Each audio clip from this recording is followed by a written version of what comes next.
Welcome to Obscure Epochs Revealed, the channel that brings history to life, from the battles of the Romans to the legends of the Vikings.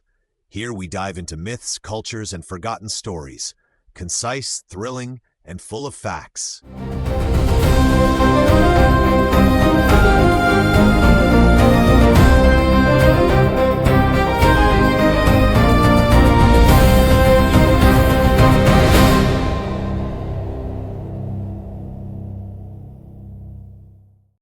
The sun burned white over the Colosseum.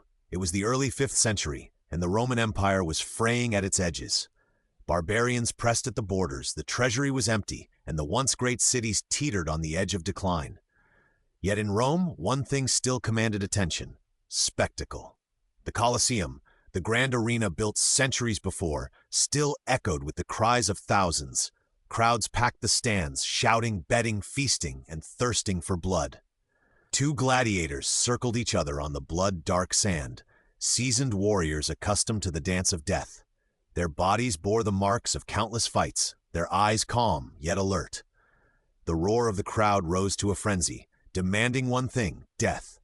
In the midst of the chaos, a lone figure appeared, moving deliberately through the throng. A man whose life had been spent in silence and prayer. A monk who had crossed deserts and seas to reach the heart of Rome. His name was Telemachus, a desert monk, possibly from the eastern provinces, trained in the austere life of solitude and fasting. For years he had lived away from the world, in quiet hermitages where prayer replaced speech and contemplation replaced action. But the sound of the Colosseum reached him, carried by rumor and curiosity. He witnessed the city still clinging to the old ways, the ancient rituals of blood, and he felt a calling he could not ignore. The amphitheater was a place of spectacle, yes, but also a theater of death. For centuries, gladiatorial combat had served not only as entertainment, but as a tool of political power, a demonstration of the emperor's control and a reflection of Roman societal values.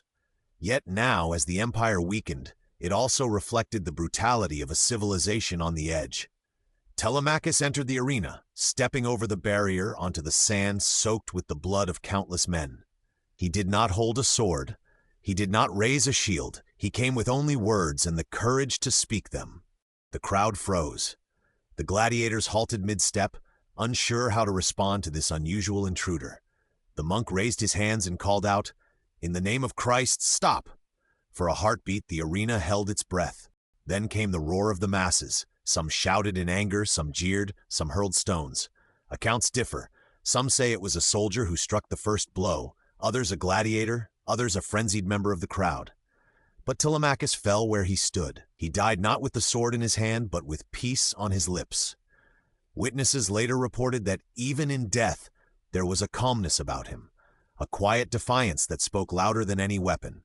His act was simple, yet revolutionary. One man challenging an entire tradition, one voice against centuries of accepted violence.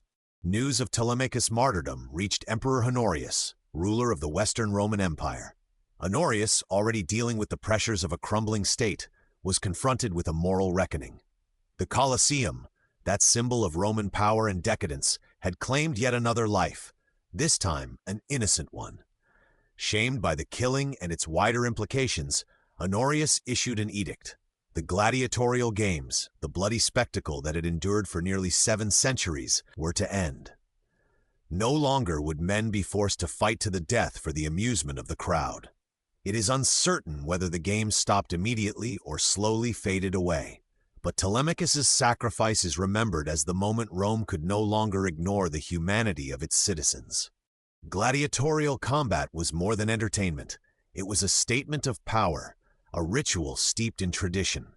These games had their origins in funeral rites, evolving into mass spectacles where emperors displayed control and citizens found their identity in cheering for life or death. By the 4th and 5th centuries, Christianity had begun to spread throughout the empire, challenging old Roman values. Many Christians viewed the games as barbaric, and a growing moral consciousness emerged. Telemachus' intervention reflected this shift. It was not just the action of a single man, but the culmination of a society beginning to question centuries of accepted cruelty.